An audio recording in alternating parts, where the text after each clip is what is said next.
Hello everybody, welcome to Civil Advisor. In today's short problem series, we are discussing the topic of anti-defection law. Anti-defection law जो topic है ये prelims में बहुत important topic है.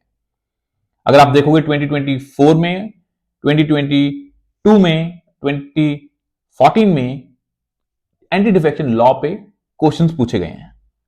और ये भी देखने की जरूरत है कि पहले 2014 में बड़े बेसिक क्वेश्चन आए थे कि जो 10th शेड्यूल है ये किस चीज से लिंक है, एंटी डिफेक्शन लॉ किस अमेंडमेंट से आया है, पहले ये पूछे गए हैं.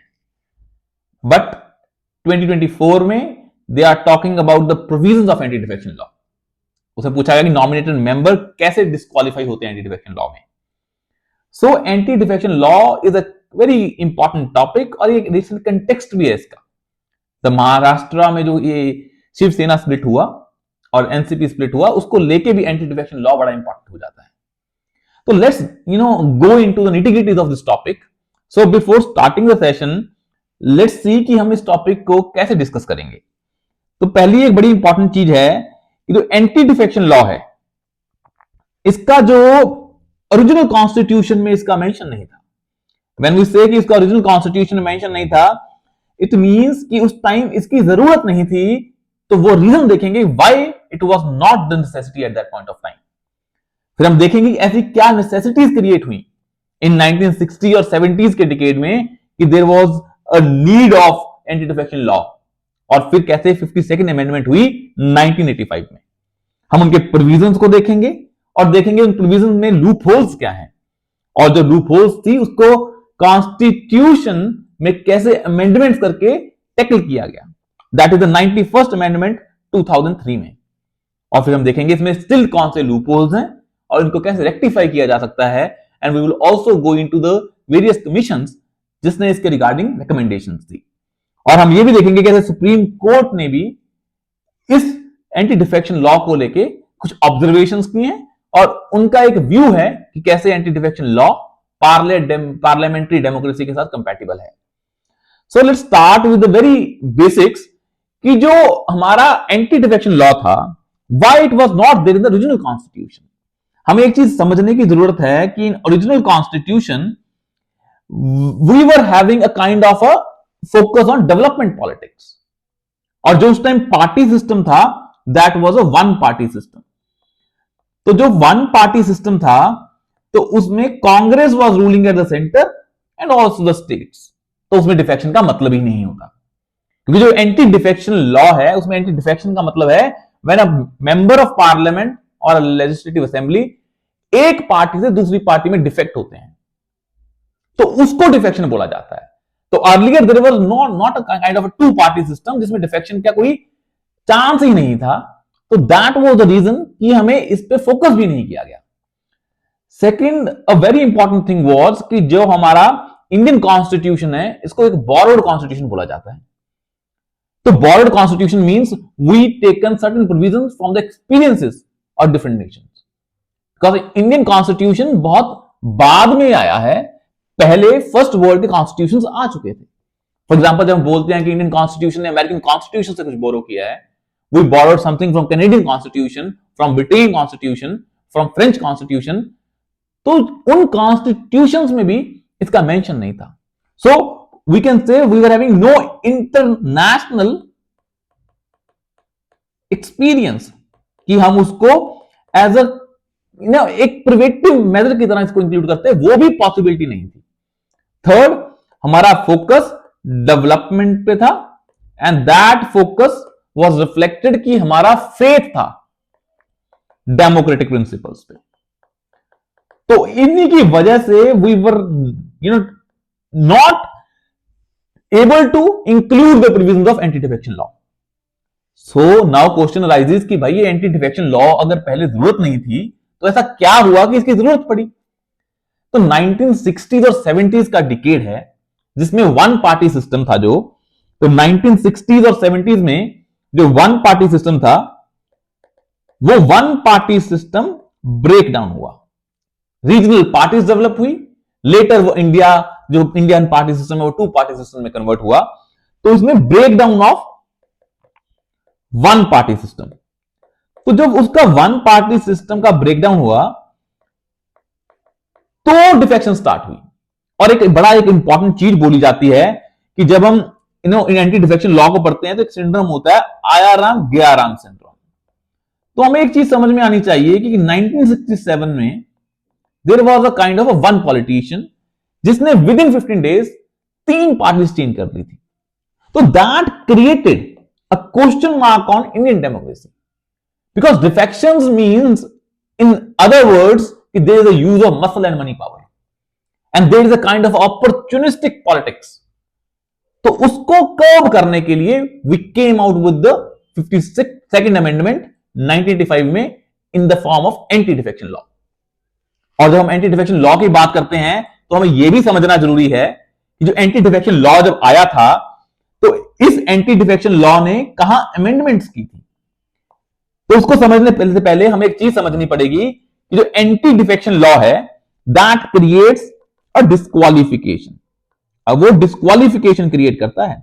अगर कोई मेंबर ऑफ पार्लियामेंट और member of state assembly defect करते हैं that is considered as disqualification. Now question create होता है कि जो डिस्क्वालिफिकेशन है इसका प्रोविजन मेंशन कहां पे है।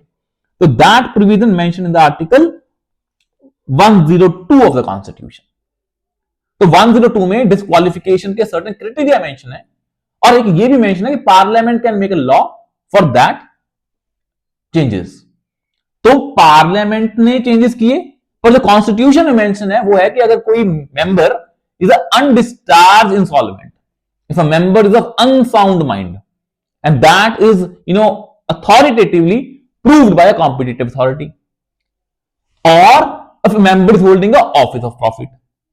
तो उसमें एक क्राइटेरिया ऐड किया गया अमेंडमेंट के बाद कि if a person is defecting that is also considered as a disqualification in the Indian constitution article 102।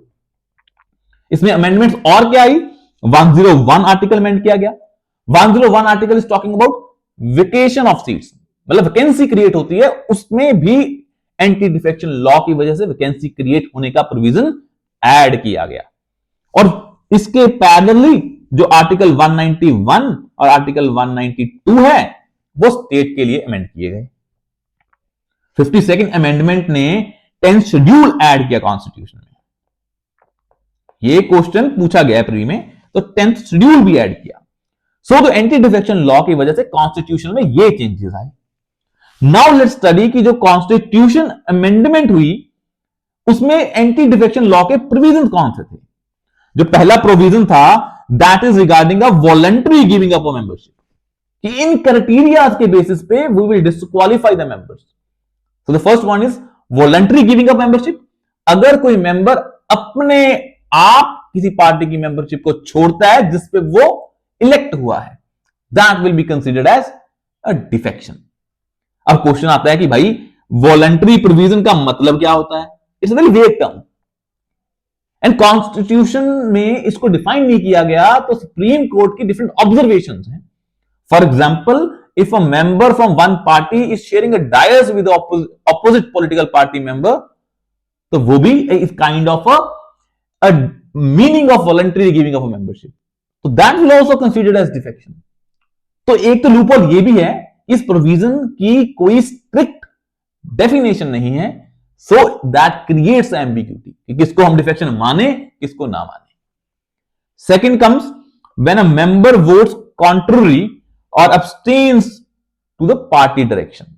देखिए एंटी डिफेक्शन लॉ के अंदर पार्टीज अपनी विप अपॉइंट करती हैं और वो विप जो होती है वो डायरेक्शंस इश्यू करती हैं मेंबर्स को।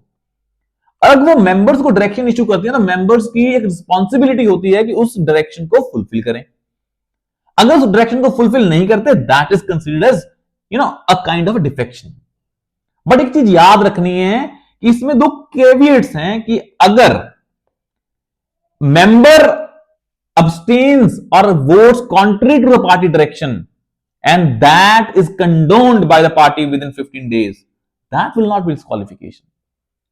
Or if a member does that by the prior approval of the party line, that is also not considered as defection. तो हमें यह भी क्लियर रखना है। ये मैं क्यों बता रहा हूं, बिकॉज जो यूपीएससी का 2024 का प्रीलिम्स का क्वेश्चन था उसमें आया था कि नॉमिनेटेड मेंबर्स कैसे डिफेक्ट होते हैं। देखिए पीवाईक्यू को हम देखते हैं तो आपको समझ में आएगा कि यूपीएससी में एंटी डिफेक्शन लॉ पे क्वेश्चन पहले भी पूछे जा चुके हैं। 19 अगर हम बात करें तो 1989 में भी क्वेश्चन आया है, 1990 में भी क्वेश्चन आया है, 1993 में भी क्वेश्चन आया है, 2014 में भी आया है, 2022 में भी आया है और 2024 में भी आया है। बट जो 2014 तक के क्वेश्चन थे बड़े सिंपल आते थे कि 10th शेड्यूल किससे लिंक है, 52nd अमेंडमेंट किससे लिंक है, और अगर डिफेक्शंस हैं उसमें मर्जर के लिए कितने मेंबर्स चाहिए। जैसे फॉर एग्जांपल 90 में क्वेश्चन आया, उसमें पूछा गया कि भाई जो स्प्लिट है उसके लिए कितने मेंबर्स चाहिए, मर्जर के लिए कितने मेंबर्स चाहिए if a political party has 36 members. तो हम वो आगे पढ़ेंगे कि मर्जर के लिए 2/3 और स्प्लिट के लिए 1/3 मेंबर चाहिए होते हैं, जो कि जबकि स्प्लिट का प्रोविजन 91st अमेंडमेंट में हटा दिया गया, पर वो पेपर का जो क्वेश्चन था वो 90s में था। तो हमें देखना कि अब यूपीएससी निटिग्रिटीज में जा रही है। तो अगर next time anti defection law पे क्वेश्चन आता है, that will be more nuanced one, वो ऑब्जेक्टिव नहीं होगा, फैक्चुअल नहीं होगा, that will B kind of a more nuanced one. तो ये ध्यान में रखना है। नाउ लेट्स स्टडी ये जो नॉमिनेटेड मेंबर्स हैं उनका डिस्क्वालिफिकेशन का क्राइटेरिया क्या रखा गया है 52nd अमेंडमेंट में। तो इसमें रखा गया है कि अगर कोई नॉमिनेटेड मेंबर अपनी पॉलिटिकल पार्टी, मतलब nominated member is appointed by a government, अगर वो नॉमिनेटेड मेंबर कोई पॉलिटिकल पार्टी ज्वाइन करता है after 6 months, that is considered as a defection, तो डिस्क्वालीफाई हो जाएगा। यूपीएससी ने प्रीलिम्स में पूछा गया था कि जो नॉमिनेटेड मेंबर है अगर वो विद इन 6 मंथ्स ज्वाइन करता है, that is called a defection, नहीं आफ्टर 6 मंथ्स। तो आफ्टर 6 मंथ्स ये हमें क्लियर होना चाहिए। अब नेक्स्ट आता है कि जो इंडिपेंडेंट मेंबर्स हैं, देखिए इंडिपेंडेंट मेंबर्स जो होते हैं वो किसी पॉलिटिकल पार्टी से एफिलिएटेड नहीं होते, वो इलेक्ट होते हैं, इंडिपेंडेंट होते हैं, किसी पार्टी से उनका कोई लेना देना नहीं होता। सो इंडिपेंडेंट मेंबर्स के केस में if they join any political party, जब भी ज्वाइन करें, that will be considered as defection under the anti defection law. अब हम देखते हैं कि इस एंटी डिफेक्शन लॉ में कुछ एक्सेप्शंस भी दी गई हैं। अब जैसे पहली एक्सेप्शन आती है कि प्रिजाइडिंग ऑफिसर को लेकर, देखिए प्रिजाइडिंग ऑफिसर, स्पीकर और in case of Lok Sabha, chairman in case of Rajya Sabha, इनके पास एक्सेप्शन है कि अगर ये किसी पॉलिटिकल पार्टी से जिसपे अपॉइंट होते हैं उससे रिजाइन करके और उसको अपनी जो ऑफिस है उसको खत्म होने के बाद दोबारा पार्टी को ज्वाइन करें, तो that is not considered as defection. इसका लॉजिक क्या है? क्योंकि प्रिजाइडिंग ऑफिसर के लिए neutrality is very important. Presiding officer should appear to be kind of a non bias. तो अगर वो पॉलिटिकल पार्टी छोड़ देते हैं तो that considered good for democracy, because presiding officer is like a controlling the Lok Sabha and Rajya Sabha. So anti defection law में ये ensure किया गया कि प्रिजाइडिंग ऑफिसर को इतनी फ्रीडम देते हैं because that is good for the democracy. क्योंकि एंटी डिफेक्शन लॉ का पर्पस भी क्या था कि डेमोक्रेसी को प्रमोट करना, और that provision exception is also promoting that. और अगला आता है हमारे पास मर्जर और स्प्लिट को लेके। देखिए स्प्लिट का प्रोविजन अब इंडियन कॉन्स्टिट्यूशन में नहीं है, ये 91st अमेंडमेंट 2003 में रिमूव कर दिया गया। पर हम पढ़ लेते हैं कि ओरिजिनल कॉन्स्टिट्यूशन में क्या था।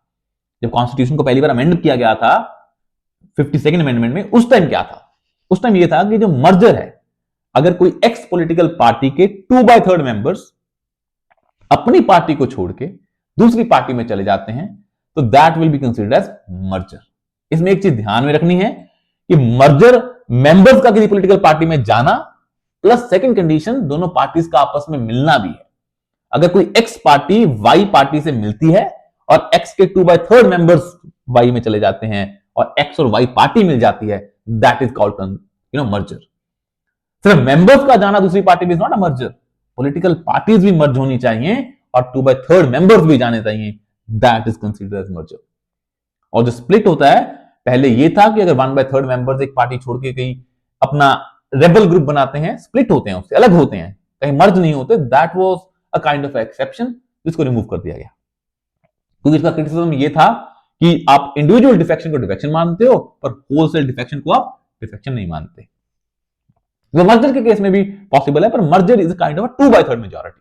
इट मींस कि जो पॉलिटिकल पार्टी है उसके 2/3 मेंबर्स ही अपनी आइडियोलॉजी को पार्टी से डिफर कर रहे हैं। तो ये चीज ध्यान में रखनी है हमें। अब हम आगे देखते हैं कि एंटी डिफेक्शन लॉ में इश्यूज क्या हैं। देखिए, एंटी डिफेक्शन लॉ में पहला इशू जो हमने डिस्कस किया is authority of the speaker, और same case of a chairman also, क्योंकि एंटी डिफेक्शन लॉ दोनों हाउसेज में लगता है। जो स्पीकर होता है जनरली वो रूलिंग पार्टी का होता है, क्योंकि उस पर नंबर्स होते हैं। स्पीकर को अपॉइंट करने के लिए जो मेजॉरिटी चाहिए होती है सिंपल, वो रूलिंग पार्टी के पास होती है। और जो रूलिंग पार्टी के पास स्पीकर के पास पावर है, then that becomes a kind of a conflict of interest kind of a situation. हमने देखा है महाराष्ट्र असेंबली में क्या हुआ, हमने और केसेस में भी देखा है कि कैसे स्पीकर अपनी रूलिंग पार्टी की डायरेक्शन को फॉलो करता है and uses anti defection law to gain a political points. तो ये इसका क्रिटिसिज्म है। दूसरा जो इसका इशू था स्प्लिट्स को लेके, इसको दिनेश गोस्वामी कमेटी ने 1990 में, लॉ कमीशन ने 1970 में बोला था कि split is also kind of anti democratic feature, इसको रिमूव करना चाहिए। इसको national commission for the review of working of the constitution ने बोला था, और इसको 91st अमेंडमेंट में बात मान ली गई और इसको रिमूव कर दिया गया। अब हमें एक चीज और समझनी है कि जो हमारा रिमूवल और disqualification under anti defection law और जो रेजिग्नेशन का कंसेप्ट है, इसको समझने की जरूरत है। क्योंकि एक चीज समझिए, ये एक बड़ा लूप होल है एंटी डिफेक्शन लॉ का। एंटी डिफेक्शन लॉ जब हम पढ़ते हैं तो हमें समझ में आता है कि अगर कोई मेंबर डिफेक्शन करता है तो उसका डिस्क्वालिफिकेशन हो जाता है।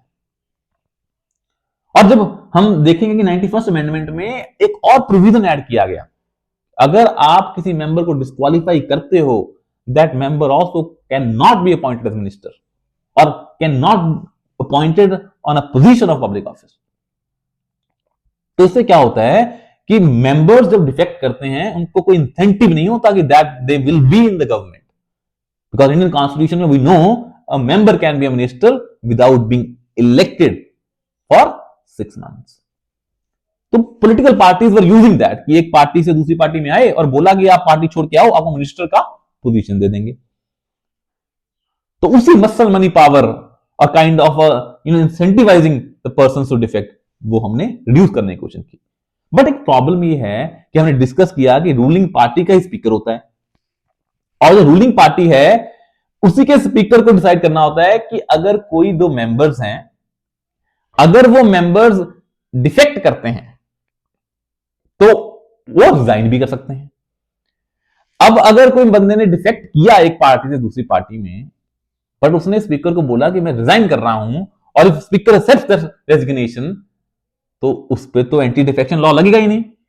तो वो जो बंदा रिजाइन कर रहा है, ही और she can be appointed as minister.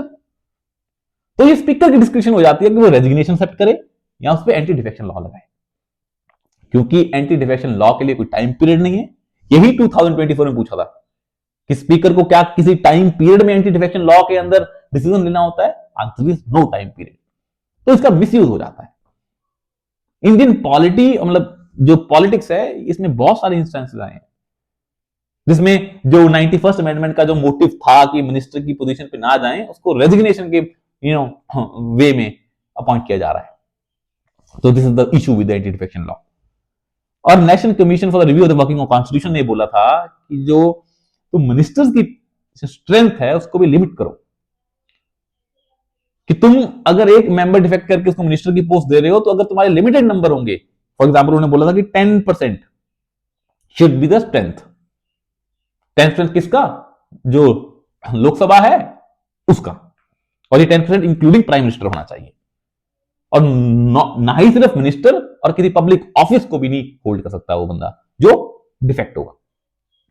ये एंटी डिफेक्शन लॉ के लिए national commission for the review of working of constitution की रिकमेंडेशंस थी। अब हम देखते हैं कि सुप्रीम कोर्ट का क्या ऑब्जर्वेशन था। देखिए, सुप्रीम कोर्ट का जो क्योतो हॉलैंड केस था, इसमें सुप्रीम कोर्ट ने एक ऑब्जर्वेशन दी कि जो एंटी डिफेक्शन लॉ है, इसका जो मेन मोटिव है, it is to promote people faith in the democracy and to ensure कि जो मसल और मनी पावर है और जो अपॉर्चुनिटिस्टिक पॉलिटिक्स है उसको कम किया जा सके। तो उन्होंने बोला कि जो एंटी डिफेक्शन लॉ है, ये एक मेंबर की इंडिविजुअल फ्रीडम, बिकॉज एक मेंबर है वो अपनी कॉन्स्टिट्यूएंसी को रिप्रेजेंट करता है, उसकी कॉन्स्टिट्यूएंसी के इश्यूज को वो हाउस में रिप्रेजेंट करता है। बट अगर किसी पार्टी की डायरेक्शन है और वो इंडिविजुअल मेंबर की कॉन्स्टिट्यूएंसी से कंफ्लिक्ट करती है तो वो मेंबर अपनी वॉइस भी रेज नहीं कर सकता। It means everybody will be bounded by the party direction. और इंडियन जो पॉलिटिक्स है इसमें एक प्रॉब्लम है कि we don't have intra party democracy which is very strong.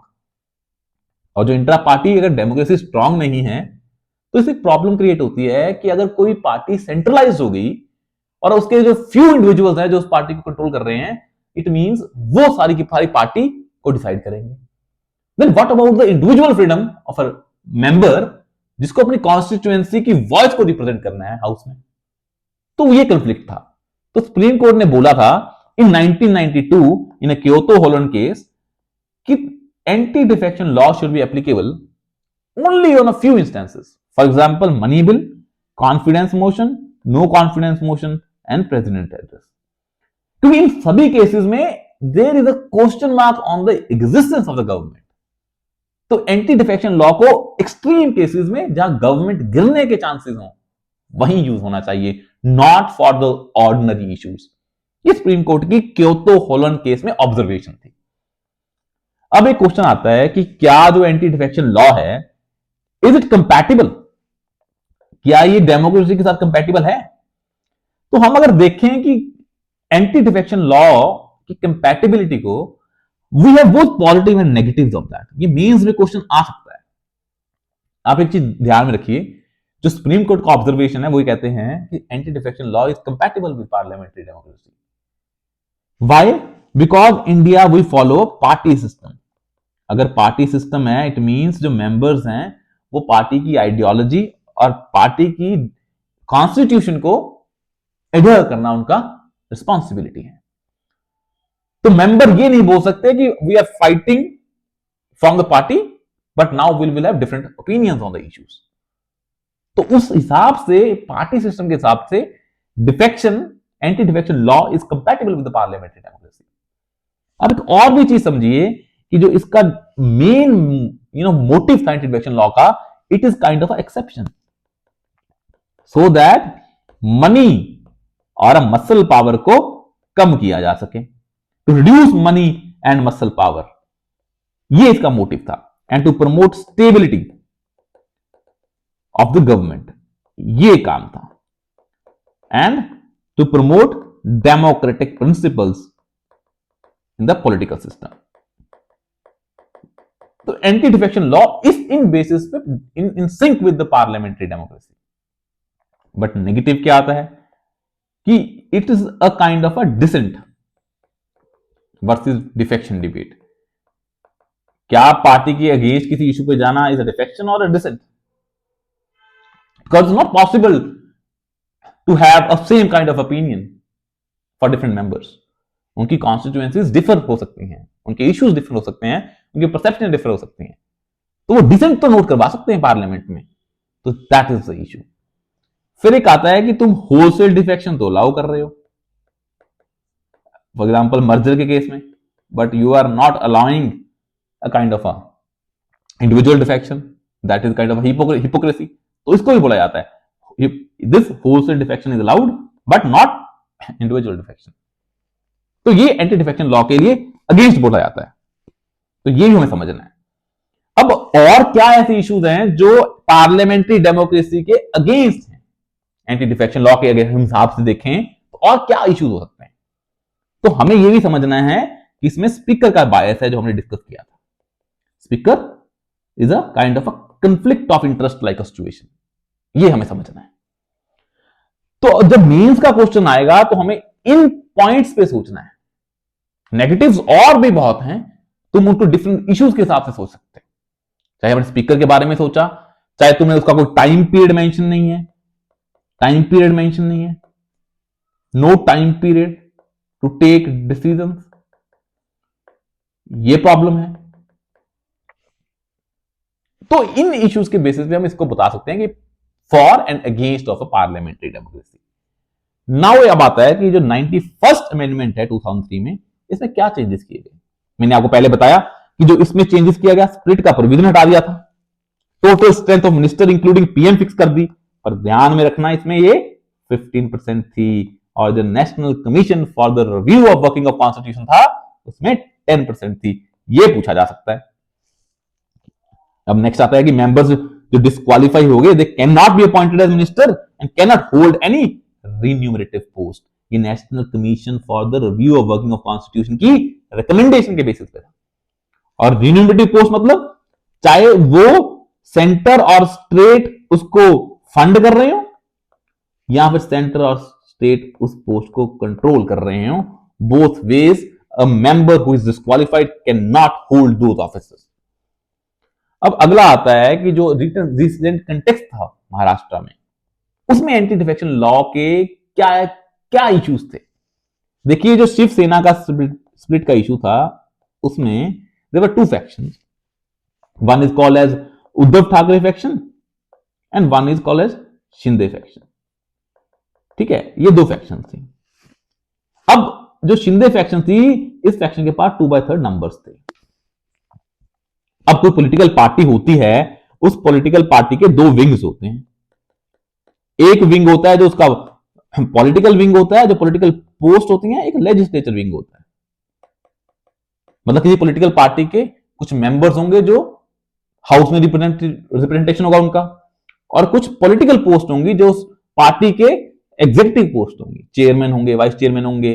तो उन हिसाब से एक पॉलिटिकल पार्टीज की अगर डिवीजन होती है, कोई अगर एक पार्टी डिवाइड होती है, तो उनका कौन हकदार है, who is the true and real owner of that party, वो इन दोनों बेसिस पे डिसाइड होता है। इन दैट केस जो हमारा डिसाइड किया गया वो शिंदे फैक्शन को डिसाइड किया गया, वो उनके पास नंबर थे। तो मतलब जो स्पीकर को डिसीजन लेना था एंटी डिफेक्शन लॉ का, वो शिंदे फैक्शन के हिसाब से लेना पड़ेगा, not on the basis of Uddhav Thackeray जो पहले चीफ मिनिस्टर थे। तो इसमें एंटी डिफेक्शन लॉ क्या है कि जो उद्धव ठाकरे फैक्शन है और शिंदे फैक्शन है, उसमें शिंदे फैक्शन किसी पार्टी के साथ मर्ज नहीं हुई है। It's a rebel faction within Shiv Sena, जिसके पास नंबर्स हैं, विच इज रियल पार्टी। तो अगर इस पे एंटी डिफेक्शन लॉ लगता तो शिंदे फैक्शन को किसी दूसरी पार्टी से मर्ज होना पड़ता, बट इसमें मर्जर हुआ ही नहीं, because Shinde faction is a kind of a rebel faction within the Shiv Sena. मतलब Uddhav Thackeray party has been declared as a real owner of the Shiv Sena, तो सारी उनकी बातें मानी जाएंगी। इट मींस उद्धव ठाकरे वाली फैक्शन को एंटी डिफेक्शन लॉ के अंदर मेंबर्स को रिमूव किया जा सकता है, क्योंकि जो स्पीकर होगा वो इस शिंदे फैक्शन के जो विप होगी उसकी डायरेक्शंस को फुल मानेगा और बाकियों को उसके अगेंस्ट होने की वजह से रिमूव कर देगा। This is the whole issue all about. बस हमें एक चीज और ध्यान में रखनी है कि जब हम ये पढ़ते हैं तो हमें एक चीज रखनी है, जो एंटी डिफेक्शन लॉ में एक विप इशू की जाती है, और जो विप होती है वो इंडियन कॉन्स्टिट्यूशन में ना ही किसी स्टैच्यू में और ना ही किसी रूल्स ऑफ लोकसभा राज्यसभा में मेंशन है। प्रीलिम्स में अगर क्वेश्चन आता है कि विप इज मेंशन्ड, चाहे वो बोले कॉन्स्टिट्यूशन, चाहे वो बोले लॉ, चाहे वो बोले रूल्स, कहीं मेंशन नहीं है। और विप होती है वो 3 टाइप्स की होती है, 1 लाइन, 2 लाइन और 3 लाइन विप होती है। जो 1 लाइन विप होती है, दैट 1 लाइन विप और 2 line whip and 3 line whip जो होती है, इसमें डिफरेंस है कि जो विप है 3 लाइन वाली है बड़ी स्ट्रिक्ट होती है, 1 इज सबसे कम स्ट्रिक्ट वाली वन। 1 लाइन में सिर्फ ये बोला जाता है कि वोटिंग होगी, उसमें आप अब्सटेन भी कर सकते हो, वोट कर भी नहीं सकते, जा भी नहीं सकते, वो आपकी मर्जी है। 2 में वो बताते हैं वोट होगी and you should be present on the voting day. कैसे वोट करनी है, up to the individual member to decide. 3rd one में बताते हैं वोट होगी, आपको जाना है, वोट भी ऐसे करनी है। तो जो 3 लाइन विप होती है बड़ी स्ट्रिक्ट वन होती है, विच इज लाइक आपको पार्टी की डायरेक्शन को मानना है, you have no freedom at all. तो आज हमने देखा एंटी डिफेक्शन लॉ को लेके, जो एंटी डिफेक्शन लॉ है इसके सारे इश्यूज को हमने समझने की कोशिश की और देखा कि एंटी डिफेक्शन लॉ एक कॉम्प्रिहेंसिव तरीके से पढ़ के प्रीलिम्स और मेंस दोनों के लिए तैयार किया जा सकता है।